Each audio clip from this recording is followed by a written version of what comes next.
নমস্কাৰ এই মুহূৰ্তত আহি পৰিছে ৰাজ্যখনৰ বাবে খন্দিয়াৰ কেইবাটাও বিগ ব্ৰেকিং নিউজ। আজি 24 জুন অসমৰ লগতে ভাৰতৰ বিভিন্ন প্ৰান্তৰ পৰা এনে ধৰণৰ খবৰসমূহ নিতৌ চাবৰ কাৰণে চেনেলটো সাবস্ক্ৰাইব কৰি ভিডিঅ'টোত এটা লাইক কৰি দিব। এই মুহূৰ্তত জনাই আছো এটা ব্ৰেকিং নিউজ। শৃংখল চলিহা গুৰুতৰভাৱে অসুস্থ হৈ পৰিছে। শৃংখল চলিহাক ততাতৈয়াকৈ আজি হস্পিটেলত ভৰ্তি কৰোৱা হৈছে। হঠাৎ অসুস্থ হৈ পৰিছে বীৰ লাচিত সেনাৰ নেতা শৃংখল চলিহা। গুৰুতৰভাৱে অসুস্থ হৈ পৰিছে শৃংখল চলিহা।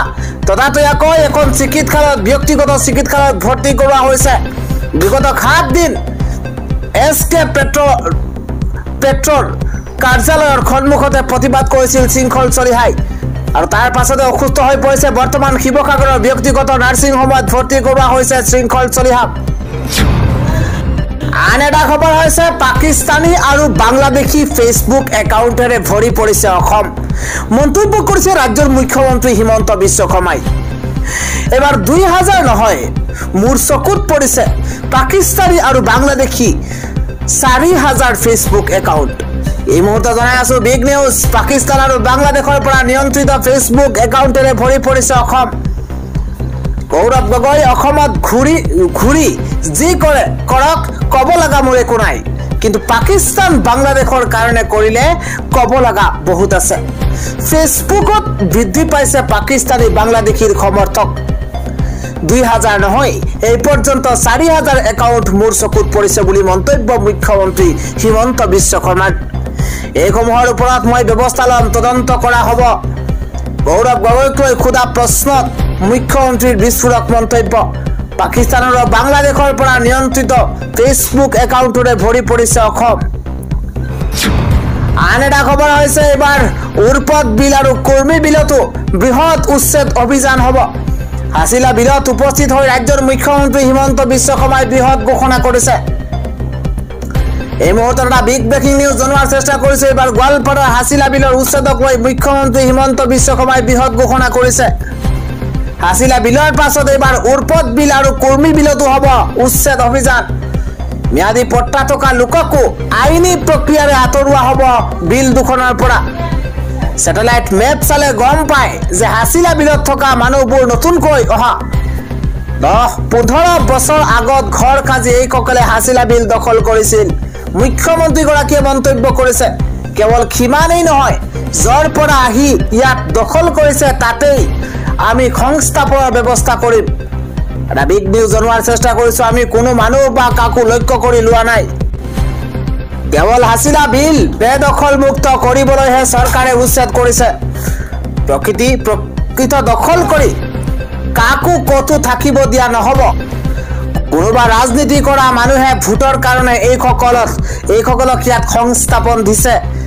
ইয়াৰ লোকেল MLA বিলাক এই বেদখলৰ বাবে জগৰীয়া মন্তব্য কৰিছে মুখ্যমন্ত্ৰীগৰাকীয়ে। হাছিলা বিলত উচ্ছেদ হৈ মুখ্যমন্ত্ৰীগৰাকীৰ মন্তব্য, তেওঁলোকক ধৰিব লাগে, নিজেও ইটা ভাটা বনাই বহি আছে, মোক কোনেও বেয়া নাপায়। উচ্ছেদিতই আজিও মোক গামোচা পিন্ধাইছে। ৰকিবুল হুছেইন একে ৰচিদে চৰকাৰক প্ৰত্যাহ্বান জনায়, তেওঁলোকৰ নিজৰে ইটা ভাটা চৰকাৰী ভূমিত আছে।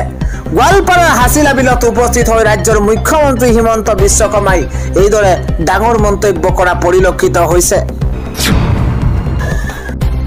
আজিৰ সন্ধিয়াৰ আন এটা গুৰুত্বপূৰ্ণ খবৰ হৈছে এইবাৰ মুখ্যমন্ত্ৰীগৰাকীয়ে নিষিদ্ধ মাংসক লৈ কেতবোৰ মন্তব্য কৰিছে। হিন্দুৱে বেয়া পোৱা মাংস মন্দিৰ নামঘৰত কিয় পেলাব, প্ৰশ্ন উত্থাপন কৰিছে মুখ্যমন্ত্ৰীগৰাকীয়ে।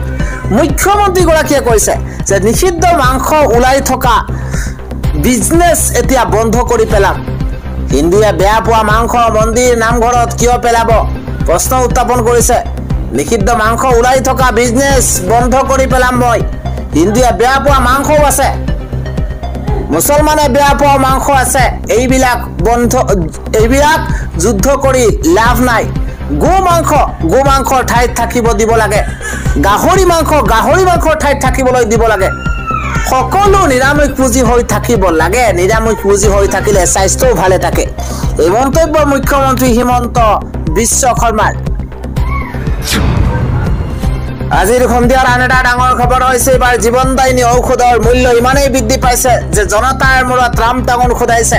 এবাৰ জনতাক আকৌ মাধমাৰ হুৰে বৃদ্ধি পাইছে এবাৰ জীৱনদায়িনী ঔষধৰ মূল্য। এটা ডাঙৰ খবৰ এই মুহূৰ্তত জনোৱাৰ চেষ্টা কৰিছো। আকৌ জনতাৰ মূৰত ৰাম টাঙোন।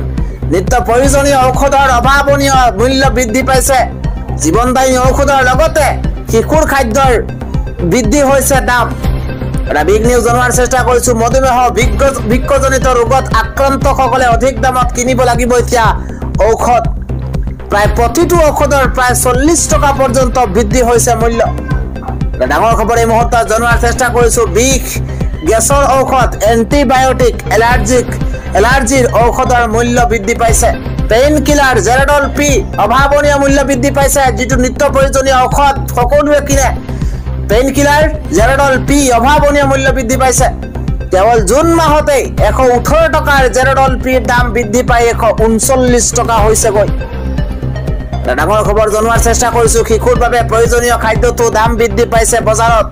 আকৌ জনতাৰ মূৰত ৰাম টাঙোন। জনতাক মাধমাৰ খুদাইছে মূল্য বৃদ্ধিয়ে।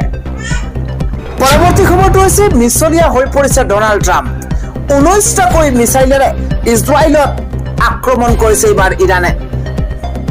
এয়া কেনেকুৱা যুদ্ধ বিৰতি আমি জনাই গৈছো। এটা ৱাৰ ব্ৰেকিং মিছলীয়া আমেৰিকাৰ ৰাষ্ট্ৰপতি ডনাল্ড ট্ৰাম্প 19টাকৈ মিছাইলেৰে ইজৰাইলত আক্ৰমণ এইবাৰ ইৰাণৰ। এয়া কেনেকুৱা যুদ্ধ বিৰতি প্ৰশ্ন উত্থাপন কৰিছে জনতাই। এয়া জনতাৰ প্ৰশ্ন।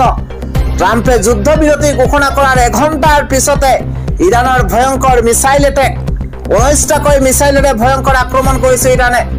ইৰাণৰ ভয়ত কঁপি উঠিছে ইজৰাইলৰ কেইবাখনো চহৰত বাজি উঠিছে যুদ্ধৰ চাইৰেন। এই মুহূৰ্তত এটা ৱাৰ ব্ৰেকিং এই মুহূৰ্তত জনোৱাৰ চেষ্টা কৰিছো। এবাৰ ইজৰাইলত হাহাকাৰ পৰিস্থিতিৰ সূচনা হৈছে। ইজৰাইলৰ কেইবাখনো চহৰত ভয়ংকৰ মিছাইল আক্ৰমণ ইৰাণৰ। এই অভিযোগ ইজৰাইলী সেনাৰ। যুদ্ধ বিৰতিক লৈ আলোচনা কৰি থকাৰ মাজতে ইৰাণক ভয়ংকৰ আক্ৰমণ ইজৰাইলৰ কেইবাখনো চহৰত এতিয়া হাই এলাৰ্ট জাৰি কৰা হৈছে। পৰৱৰ্তী খবৰটো হৈছে ভাৰতে পানী এৰি নিদিলে যুদ্ধত নামি পৰিব এতিয়া পাকিস্তান। আকৌ নিলাজ পাকিস্তানৰ ধমক। আকৌ ভাৰতৰ সৈতে যুদ্ধ কৰাৰ ধমক নিলাজ পাকিস্তানৰ।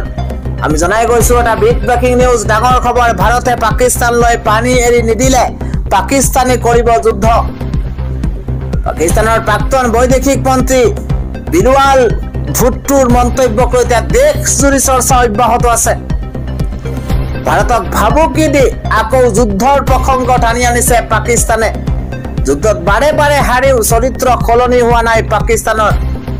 বিগ ব্ৰেকিং এই মুহূৰ্তত ডাঙৰ খবৰ জনোৱাৰ চেষ্টা কৰিছো। সিন্ধু জল চুক্তিৰ আধাৰত ভাৰতে পানী এৰি নিদিলে ভাৰতৰ বিৰুদ্ধে আকৌ যুদ্ধ কৰাৰ ধমক দিয়া হৈছে। সিন্ধু জল চুক্তি চিৰদিনলৈ স্থগিত ৰখাৰ হুংকাৰ দিছিল গৃহমন্ত্ৰী অমিত শ্বাহে। অমিত শ্বাহৰ মন্তব্যৰ পাছতে এতিয়া সংসদত ভাৰতক উদ্দেশ্যি ধমক এইবাৰ পাকিস্তানৰ। সিন্ধু নদীৰ পানীৰ ভাগ ভাৰতে নিদিলে যুদ্ধৰ দিশে আগবাঢ়িব পাকিস্তান।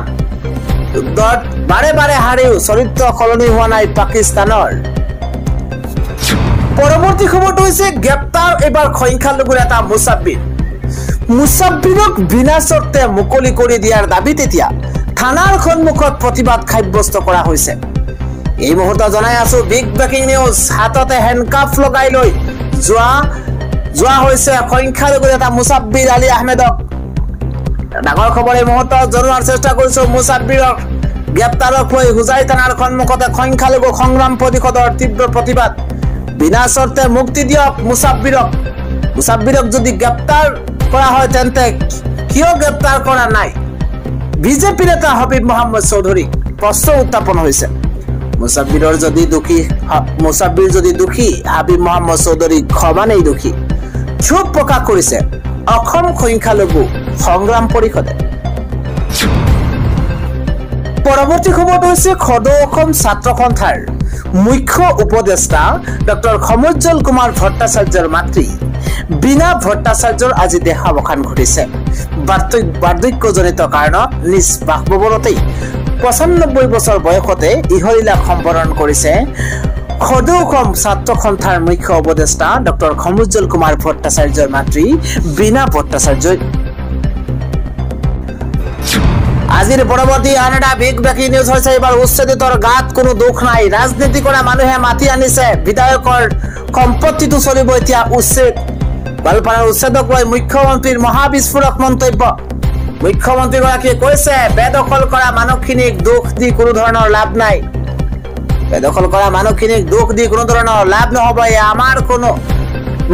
আমাৰ একোটা সময়ৰ ব্যৰ্থতা মানুহখিনিক দুখ নিদিও ৰাজনীতি কৰা মানুহে মাতি আনিছে ভোটৰ কাৰণে মানুহখিনিক ৰাস্তা দিছে চৰকাৰী আঁচনিৰ সুবিধা দিছে দুখীয়া মানুহে ভাবিছে এয়া সঁচা গতিকে মানুহখিনিৰ গাত কোনো দুখ নাই য'ত চৰকাৰী ধনৰো খুব বেছিকৈ অপচয় হৈছে বিনিময়তে বিধায়কসকলেহে ধৰিব লাগে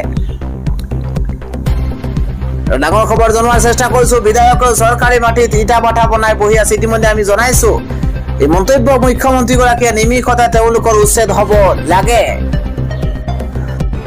আন এটা খবৰ হৈছে অসমৰ খিলঞ্জীয়া ৰাইজৰ ভূমি বৃহৎ পুঁজিপতি গোষ্ঠীক হস্তান্তৰকৰণক লৈ ৰাজ্যজুৰি অব্যাহত আছে তীব্ৰ প্ৰতিবাদ ৰাজ্যজুৰি খিলঞ্জীয়া ৰাইজৰ ভূমি বৃহৎ পুঁজিপতি গোষ্ঠীক হস্তান্তৰকৰণক লৈ চৰকাৰী প্ৰচেষ্টাৰ বিৰুদ্ধে অব্যাহত আছে তীব্ৰ প্ৰতিবাদ কোকৰাঝাৰৰ গৰৈমাৰী কামৰূপ জিলাৰ হাজো আৰু পলাকবাৰী বিধানসভা সমষ্টিৰ বৰদুৱাৰ বাগান অঞ্চলত আদানী গোষ্ঠীৰ তাপবিদ্যুৎ প্ৰকল্প ঔদ্যোগিক ক্ষেত্ৰ আৰু স্যাটেলাইট টাউনশ্বিপৰ বাবে ভূমি প্ৰদানৰ প্ৰচেষ্টাৰ বিৰুদ্ধে ৰাইজে তীব্ৰ আন্দোলন গঢ়ি তুলিছে আন এটা খবৰ হৈছে বিজেপিয়ে বড়ো নেতাক ৰিমোট কন্ট্ৰোল হিচাপে ব্যৱহাৰ কৰাৰ অভিযোগ এপিচিচিৰ সভাপতি গৌৰৱ গগৈ অসম প্ৰদেশ কংগ্ৰেছ কমিটিৰ সভাপতি গৌৰৱ গগৈয়ে বড়ো নেতাক বিশেষকৈ প্ৰমোদ বড়ো আৰু হাগ্ৰামা মহিলাৰীক ৰিমোট কন্ট্ৰোল হিচাপে ব্যৱহাৰ কৰাৰ বাবে তীব্ৰ সমালোচনা কৰিছে কোকৰাঝাৰৰ বাউখুংখৃত এখন ৰাজহুৱা সভাত ভাষণ দি গৌৰৱ গগৈয়ে দাবী কৰে যে বিজেপিয়ে এই নেতাসকলে তেওঁলোকৰ সন্মুখত প্ৰমাণ কৰি তেওঁলোকৰ আশীৰ্বাদ বিচৰাটো বিচাৰে তেওঁ জোৰ দি কয় যে কংগ্ৰেছ দলটো ত্যাগ আৰু স্থানীয় নেতাৰ প্ৰতি সন্মানৰ নীতিৰ ওপৰত ভিত্তি কৰি গঢ় লৈ উঠিছে গৌৰৱ গগৈয়ে কয় যে কংগ্ৰেছ দলে সদায় ৰাইজৰ স্বাৰ্থত অগ্ৰাধিকাৰ দি নিষ্ঠা আৰু সততাৰে কাম কৰি আহিছে